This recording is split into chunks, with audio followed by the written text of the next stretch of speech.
Monday, December 7th, and this is the Delayed Reaction Podcast for field goals, reel in the field goals, and it is a delayed reaction podcast for a number of reasons that we'll get into right now. But if you're listening to this through the iTunes app that you've subscribed to Reel in the Field Goals, and you've been wondering what happened to the instant reaction show right after the Seahawks 38-7 win.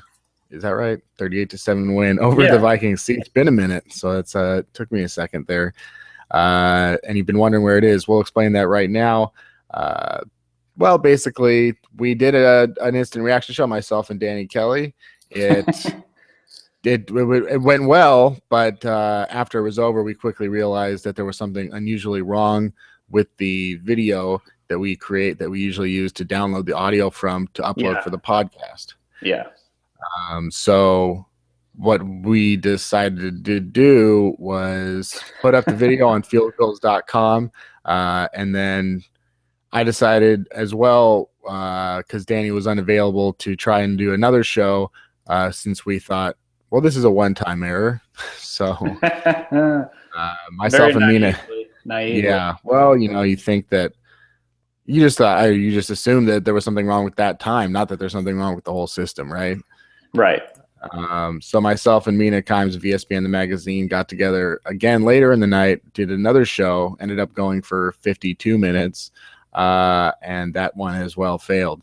So we just want to let you know that Reel in the Field Goals instant reaction shows are still going on, and if you didn't know, just go to fieldgoals.com and you can listen to both full episodes, one with myself and Danny that's about 25 minutes, and then the 50-minute version with myself and Mina.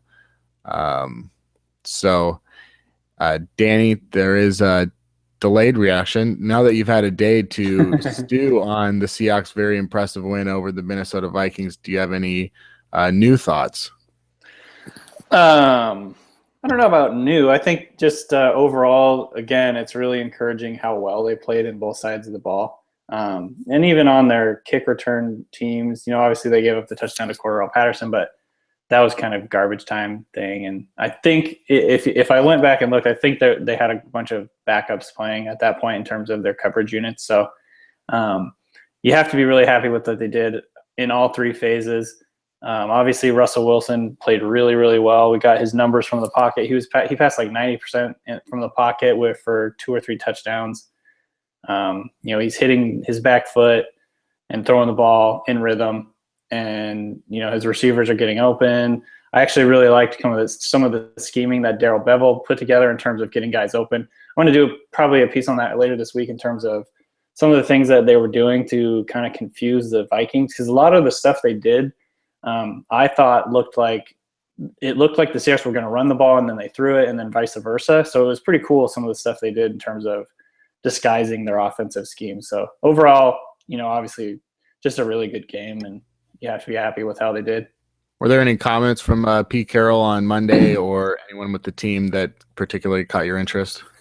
I think the thing that was cool was hearing about how Frank Clark is probably going to figure in more going down the rest of the year or whatever. That originally they thought he was more of an outside guy, kind of like a defensive end. And with Jordan Hill getting hurt, he kind of got a chance to play on the interior, sort of what we see Michael Bennett do. And he obviously did really well. Pete Carroll said he had a chance for 4 sacks in this game. He got 2 at the end of the day, but he was really, really disruptive, really hard to block at the point of attack. And when you put him next to Bruce Irvin on one side and then Michael Bennett and Cliff Averill on the other side, that's a really, really potent attack. And it's going to come into factor big next week, because assuming the Seahawks get Matt Schaub, I saw a stat today from Pro Football Focus that when he faces pressure, he's completing only about 50% of his passes. And so the Seahawks really need to, get pressure with them, with their front four, and kind of just hang back in their regular defense with their, there's 7 guys back there, and they could probably pick him off a couple times. He has that kind of crazy thing with the pick sixes right now. Mm-hmm. He has 3 games in a row where he's thrown a pick six. There was an earlier run in his career where he had 4 games in a row, which is an NFL record. So he's almost ready to tie his own NFL record in terms of pick sixes in a game. If the Seahawks can pick 6 in this next week, that'll be pretty funny. also, I know that yourself and me got an email this morning from a fan talking about rumors about Darrell Bevell going to BYU. And then this is just, I think, mostly just people connecting dots saying there aren't that many Mormon coaches out there that would be ready to take over a program like BYU. Does that make a lot of sense to you to see Darrell Bevell, after especially with the way that the Seahawks offense is going right now, taking a college job? Don't you think that there might be, I don't know what would interest him the most, but there is probably some NFL interviews available if they have a nice final month. I think it probably would interest him. Because he's interviewed. I want to say he's interviewed for head coaching jobs the last 2 years. He definitely did last year, and I think he might have gotten a little bit of interest the year before, after the Seahawks won the Super Bowl, and he got interest before the Super Bowl this year. Obviously, after that, I think it went a little cold, but yeah, I mean, he kind of seems like the guy who wants to, move up in his career, doesn't necessarily want to be a coordinator for his whole career. He's looking for the opportunity, what's next kind of thing, and lead a program. And so it would make a lot of sense for him to want to go back. And even if it meant going back to the college game, becoming a head coach, especially kind of seeing what, Pete Carroll, who is probably one of his mentors, has done, basically doing that. So it wouldn't be too surprising to me if that was the case. And I think Pete Carroll was pretty coy about what happened today or this week, and he said he hasn't talked to Bevell about it, so who knows? He didn't outright deny it. So interesting. And finally, I mean, at least in terms of football, we're going to make this a quick show, but the Seahawks waived Cary Williams today. Any thoughts there? That was pretty surprising. Makes you wonder. It was probably one of a few situations. I think one, there's a strong chance he asked to be released because he's been inactive the last 2 games. I think he's a guy who started every game for the last 4 seasons. So he might not have taken that too well. Either that or the Seahawks just really don't think he's worth a roster spot at this point. If he's not going to be active, they don't trust him to not get beat deep, not do what he's supposed to do in the offense. Obviously, Pete Carroll said something along the lines of, if you're getting beat deep, you're not worth a dang in this defense. And I think that kind of, maybe even if it wasn't meant to be about Cary Williams, it kind of tells you what you need to know about him. I think they just don't trust him. And, going back to the Cincinnati game, he got beat deep 2 times in a row, I think, by AJ Green. And then they switched Sherman up over on him. And I think that was probably going off of their game plan. I doubt they like to do that. You know what I mean? I doubt they like to change up what they've planned for the whole week. So I think it just came down to they don't trust him. Yeah. And, obviously at this point, if they're not going to play him, there's no real use in him being on the roster. I think if they realistically trust those other guys more, then, might as well just drop him at this point and not have to worry about him being a malcontent or whatever. Yeah, it is interesting. You bring up the Cincinnati game. I think, a lot of people would bring up the Carolina game. There were just multiple games where Cary Williams was visibly getting beat on big plays, especially during those, times when Seattle was blowing their leads. So, it's just a move. But, another interesting thing is a lot of people praising Seattle, rightfully so, for cutting ties with players, when it's time and not letting it linger just because of perhaps contract disputes. But it is interesting how people have sort of pointed out how much better the offense is with Patrick Lewis at center over Drew Nowak, and how much better the defense is with Deshaun Shedd over Cary Williams. These were 2 guys that played extensively and have been with the team prior to this year. It is kind of odd that they would have those guys and that they'd lose the jobs and then they'd get the jobs back and then be better than their predecessors. I mean, it's very weird. No, I don't really make any sense of it. And, there was some talk on Twitter with some of the field goals guys the last couple of days about, what was that all about? What was the thinking in that? What was the decision making in that? Why did they stick with Nowak for so long? Why did they stick with Cary Williams for so long? I don't have any real answers for you other than potentially they just thought the potential was better for those guys than what their backups were doing. But, it's the same sort of deal. It's sometimes you just don't really know what you have until those guys get in there and play. They talked about how Patrick Lewis really struggled with communication when he was playing last year, and that was probably their main concern. And you don't really know how that's going to go until actual games are being played. Because in practice you can simulate it, but it's really not the same thing. And so I think they probably just didn't really know that he had taken that big of a step, Patrick Lewis. I mean, in terms of the communication, in terms of getting the protections down. And that's a big thing for the center position. Some of the stuff that you don't necessarily see is the mental side of it, and making sure everyone's on the same page. Those are the things that the center has to call out, getting the guys blocking in the right direction and picking up the right guys. And I think, that's just kind of one of those things that you kind of have to figure out in games. And it's like going back a couple of years when there was a couple injuries and Richard Sherman was on the bench until midseason, and then he came in and basically never lost his job. And sometimes they just, I guess, don't really know what you get until you put a guy in a game and see how he actually plays and reacts to that kind of stuff. So maybe that was a little bit of it. In the end, it looks like a mistake, but it does seem like, there's a lot of examples you might be able to point to, how long, the way that Brandon Browner's playing for the last couple of years, then when you talked about him this today and how he got burned by Shannon Sharp and then re-burned Sharp back again. But, how long was Byron Maxwell actually better than Brandon Browner when he wasn't starting? Yeah. So many other questions. Why wasn't Thomas Rawls getting more carries in the beginning? Because he looked so great when he's in there now.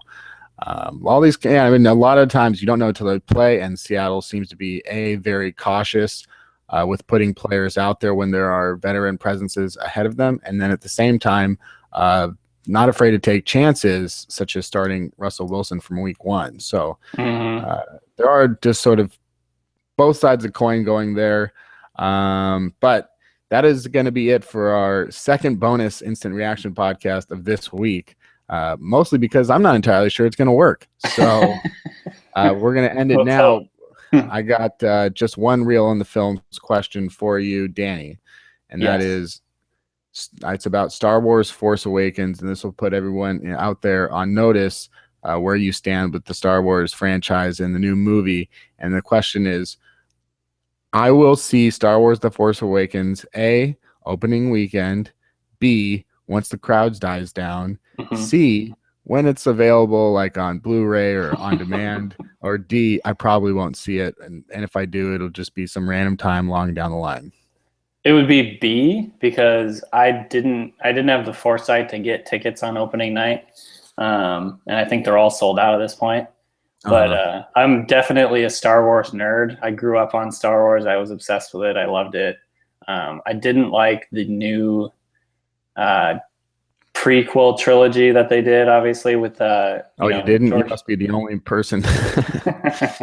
No, they've been very. I mean, like the whole Jar Jar Binks era is forgettable. But I actually am really excited about J.J. Abrams. I think he's a good director. I like what he did with the Star Trek stuff. I wasn't a Star Trek fan growing up, but I think he made the movies really cool and exciting, and I like his visual style. And I think the stuff he's going to do with Star Wars visually is going to be really good. A huge, huge, huge bump up from the basically 100% CGI bullshit that the prequels, George Lucas Star Wars stuff, where they basically don't want actors. You know what I mean? Yeah. So I'm excited about the new series. Or I think are they making more than one? Yeah, there's a trilogy. They've already got directors lined up and everything. Yeah, I'm excited about it. I think it's gonna be cool. I'm a total unabashed Star Wars nerd, so it's gonna be great. Yeah, I mean, it should be interesting. They've had, like you said, prequels, but this is now 30 years since we've had Luke, Leia, and Han Solo. So, they're all coming back. I saw a video with Mark Hamill, who for the last 30 years has looked like utter garbage. No offense to Mark Hamill, who I'm sure is not listening to this. No offense. He looks like garbage. He has looked really bad for most of the last 30 years. And then for this new movie, they made sure that, they're like Mark Hamill and Carrie Fisher. You gotta work out. And then I've seen them recently and they both look pretty good. They look right. In fact, Mark Hamill does look good. Hey man, you're a handsome old man, so you can't be offended now. But I'm excited for that kind of stuff. I don't know what's going to happen with Luke Skywalker because, he's not on the poster. They're not really in the trailer. Is he a bad guy now? All that kind of stuff. It's going to be an interesting story. They've got a lot of new characters and young actors that I like. So It does seem like it's going to be an exciting thing. I thought about buying tickets for opening night, even though I'm not a huge Star Wars nerd. I just want to know. I want to know. I don't want other people to know what happens before I know, and they get some chance to tell me about what happens. So I'm trying to get ahead of the curve. I'm avoiding all the. There's a bunch of spoilers coming out right now based on like the trailers, which is totally typical Star Wars nerdy type thing. They're like going deep diving into the trailer in terms of trying to figure out what's going on. I'm avoiding all that because I kind of just want to watch the movie. Yeah, I do too, and I don't need any spoilers. I'm then getting to the point in my life where I try not to even watch trailers if I get an opportunity. Oh, really? I like to watch trailers, but at the same time, if a movie comes out like Ex Machina, when someone's like, "Oh, this is getting really good reviews, 99% on Rotten Tomatoes," I'm like, "Oh, I'm going to see that for sure." I don't need to see the trailer. Nothing needs to convince me at this point to watch it. I'm just going to go watch it, and then I'll not have any idea what's going on, and I think that makes it more enjoyable. Experience, especially if it's a good movie. I watched that movie, by the way. It's great, isn't it? It was very intense and gripping. It was good. It was crazy. I liked it though. I liked the style. Yeah, when I come out with my top 10 picks of the year, Ex Machina most certainly I think will be in there. But Will Force Awakens, we'll see. The main girl in Ex Machina, what's her name? She's Vikander or something. She's Norwegian or Swedish, I think. Alicia Vikander, Vikander. Right. Anyway, she's about to blow up. I think she's in that Guy Ritchie movie, and then I think she's in a couple other big movies lately. Yeah, her latest lineup: Ex Machina, The Man from U.N.C.L.E., which that's Guy Ritchie. Yeah. Oh, okay. She was in the movie Burnt that I've heard a lot of people make fun of with Bradley Cooper. Okay. She's in the new Matt Damon Bourne sequel. Oh, really? Yeah. That's cool. Matt Damon's coming back for that. I didn't know they were doing more of that. Yeah. I think that they tried to do one with Jeremy Renner, and that didn't do so well. I did see that one. Yeah. Yeah. We better get back Paul Greengrass and Matt Damon and try again. And so they got that going on. Get the band back together. Yeah. Exactly. But yeah, lots of good. There should be plenty of fodder for Real in the Film Goals over the next month. And one last interesting thing, that a tweet that I put out right after the Monday Night Football game, the NFC East next week could technically end up as a 5-8 tie between all four teams. God. And I think between all four teams? That's crazy. Yeah. And none of them play each other. The top three are 5-7. The Cowboys are 4-8, and the Cowboys have the best division record in the NFC East right now. So, jeez, it's going to be really interesting to see how the last four games play out. But as a Seahawks podcast, wanting to see the Seattle do as best as they can in the postseason, obviously that 5 seed will be paramount, and we'll know a lot more as well after Thursday Night Football with the Vikings going to the Cardinals. That's got a lot of implications. So. Come back Thursday. Obviously, we won't know the result of that game yet, but we will have a preview of the game against the Baltimore Ravens on Thursday on Real in the Field Goals. God willing that this works. And if it does work, you can also listen to 3000 NFL Mock Draft, a new episode coming out tomorrow with myself and Rob Staten, the Deep Balls Pick'em podcast with Danny Kelly and Jackson Bevins. And again, go to fieldgoals.com to hear the first 2 instant reaction podcasts of this week, and subscribe on iTunes, and hopefully this never happens again. Yeah, definitely. Thank you.